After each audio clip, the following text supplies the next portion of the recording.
Buenos días a todas, a todos y todes, coordinadoras y coordinadores autonómicos, miembros del Consejo Ciudadano Estatal de Podemos. Bienvenidas también las personas que nos seguís a través de las redes sociales. Confiando en que mi garganta me aguante para hacer este informe, comenzamos. En primer lugar, quiero expresar de nuevo toda mi solidaridad con los afectados y afectadas por la Dana de Valencia. Sabéis que los días posteriores a la tragedia, una tragedia que se ha cobrado la vida de 220 personas, quedó en evidencia que el presidente de la Generalitat, el señor Carlos Mazón, no solo ha hecho una gestión negligente de la tragedia, sino que su gestión ha sido directamente homicida. No avisó a tiempo, desoyendo las alertas climatológicas, desapareció durante las horas clave y reaccionó a la defensiva, echando balones fuera y generando una batalla partidista absolutamente lamentable. Hay que decirlo claro, eran muertes evitables y no iban a morir igual. Los valencianos y valencianas necesitaban un presidente a la altura y no lo tuvieron. Sin embargo, tampoco estuvo a la altura el Gobierno de España. Pedro Sánchez tenía que haber tomado el control ante la ineptitud evidente del Partido Popular Valenciano. Y, sin embargo, el Partido Socialista no lo hizo. Por lo tanto, es también responsable por inacción. Es, además, creo tremendamente preocupante que hayan bastado solo 20 días para que ya conozcamos la corrupción del caso Dana. Lo dijimos y lo vuelvo a repetir. El Partido Popular no puede tocar un solo euro del dinero de la reconstrucción. Mazón ha tramitado ya 500 contratos de emergencia por 238 millones de euros, muchos de los cuales ya sabemos que se han adjudicado a empresas de la trama Gürtel y también a conocidos cercanos al presidente. El Partido Popular vuelve a meter la mano en la caja para hacer negocio tras una de las peores tragedias que ha sufrido nuestro país.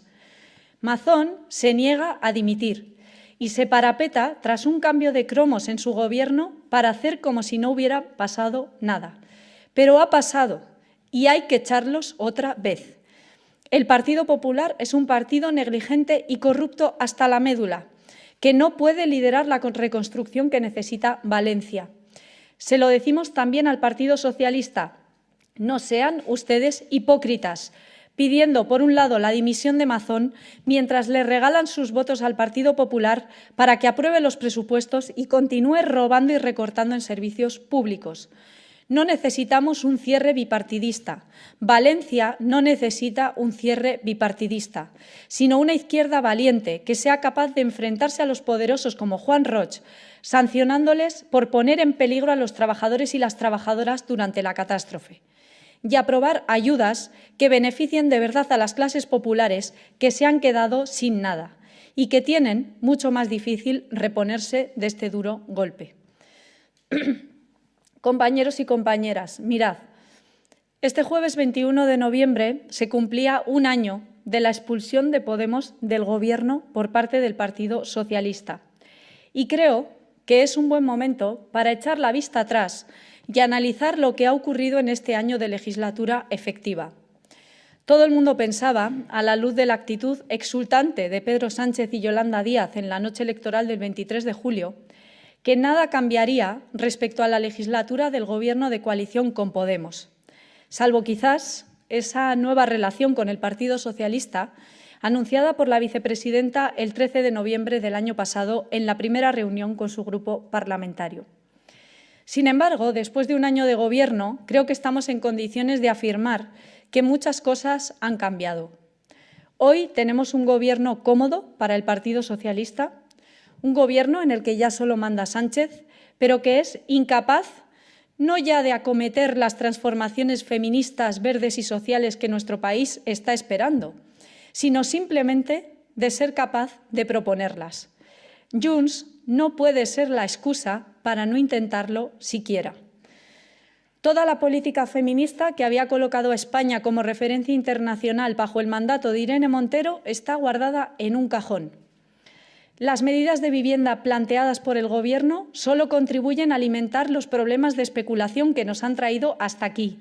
una ley del suelo que le pone una alfombra roja a los pelotazos, los avales a las hipotecas que quería el Banco Santander, las ayudas para jóvenes que sin control de precios solo sirven para seguir hinchando la burbuja del alquiler.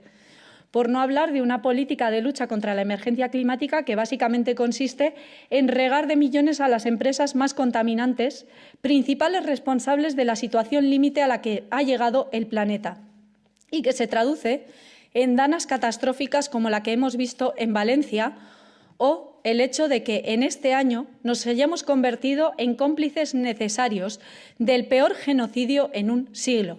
El Gobierno nos ha convertido en uno de los principales países de tránsito de armas con destino a Israel, como ha destapado la periodista Olga Rodríguez, a la que desde aquí le quiero agradecer su trabajo incansable por contar la verdad.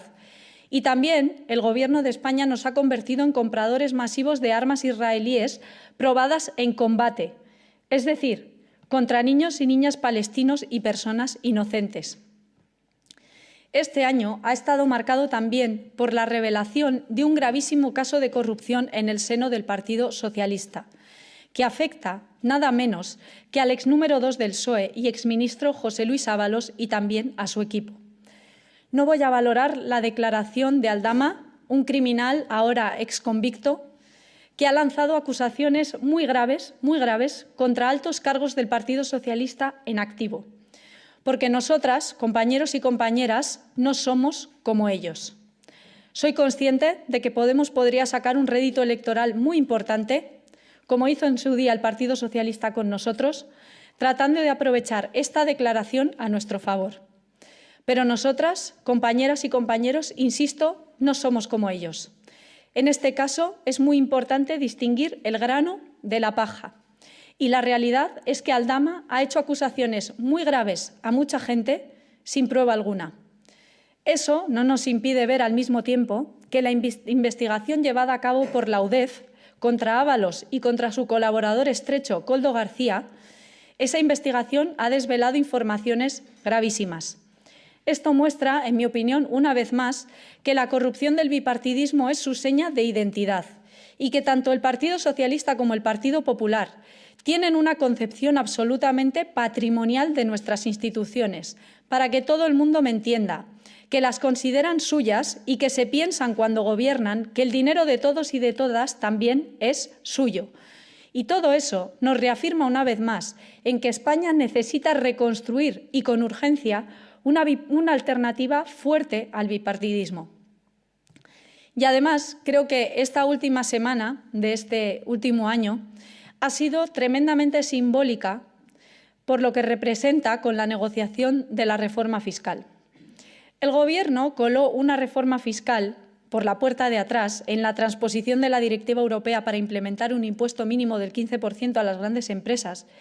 Y lo lógico, pienso yo, habría sido buscar primero los votos de izquierdas para aprobar una reforma fiscal progresista, en vez de ir a buscar primero los votos de derechas y comprometer con Junts y con el PNV la eliminación del impuesto a las empresas energéticas. Estas empresas energéticas, particularmente Repsol, que quiero recordar es la empresa más contaminante de nuestro país, acusada de crímenes medioambientales en muchos países y también de violaciones de derechos humanos, esas empresas son las responsables en gran medida de la brutal emergencia climática que amenaza la vida y el planeta. No es que haya que mantener el impuesto a las energéticas, compañeros y compañeras, es que, en mi opinión, habría que duplicarlo. Creo, después de estos 10 días de durísima negociación, que tampoco el Partido Socialista quería impuesto a las energéticas y que, una vez más, Podemos ha tenido que obligarle a hacer algo que no quería hacer, pero que es bueno para España. El lunes, Euskal Herria Bildu y Esquerra Republicana de Cataluña aceptaron, por desgracia, un acuerdo simbólico para prorrogar el gravamen extraordinario a las energéticas, porque se conformaban con retratar al Partido Nacionalista Vasco y a Junts. Nosotras dijimos que no, que los votos de Podemos son tan necesarios para la mayoría como los de Junts y que para que los votos de Podemos estuviesen tenía que haber efectivamente impuesto a las energéticas. Una vez más, ha tenido que ser Podemos en solitario quien ha soportado toda la presión mediática y política para demostrar que lo que decían que era imposible es posible. Tenemos el compromiso del Gobierno de que habrá impuesto permanente a las energéticas y que todos los grupos se sentarán en los próximos días a negociarlo.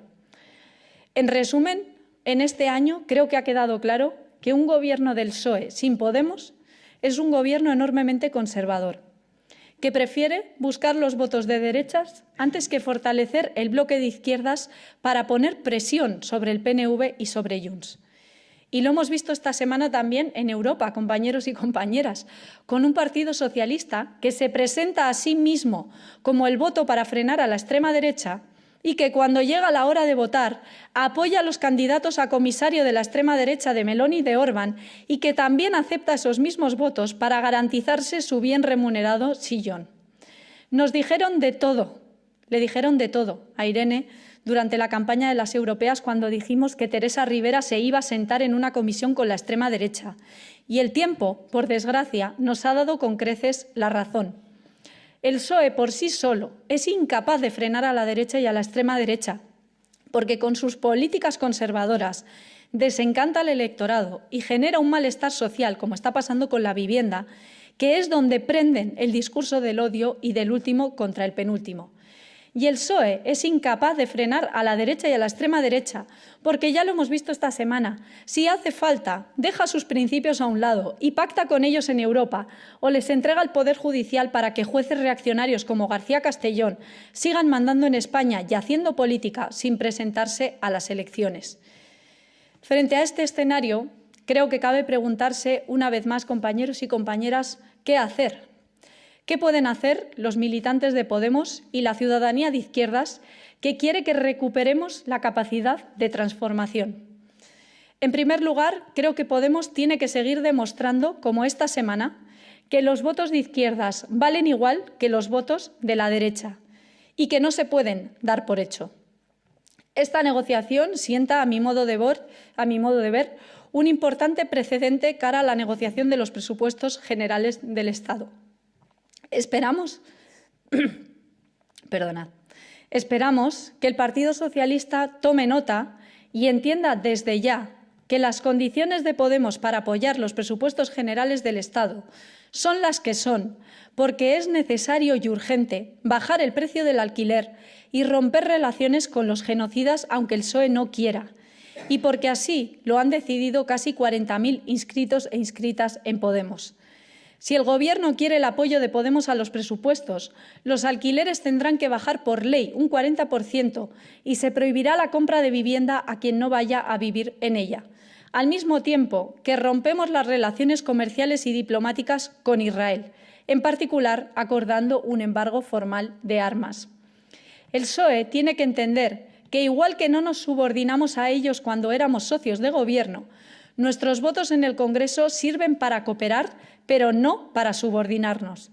Sirven para lo mismo que tanto les molestaba que hiciéramos en el Gobierno, hacer posible lo que ellos dicen que es imposible y para avanzar en derechos, nunca para retroceder.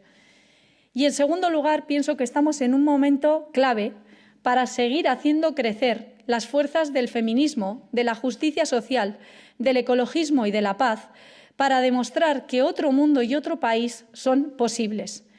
En un momento en el que el Gobierno nos involucra una vez más en la deriva belicista de la Unión Europea, que le regala al ultraderechista peligroso Donald Trump el liderazgo del proceso de paz en Ucrania, es más importante que nunca que exista en España una izquierda fuerte, transformadora, que reconstruya el bloque progresista, hoy roto, como hemos visto esta semana, y permita volver a transformar, volver a avanzar en políticas feministas, atajar de verdad el problema de la vivienda, de la conciliación y también de la precariedad laboral, y colocar a España en el lugar en el mundo en el que debería estar, del lado de los derechos humanos, contra la guerra y contra el genocidio.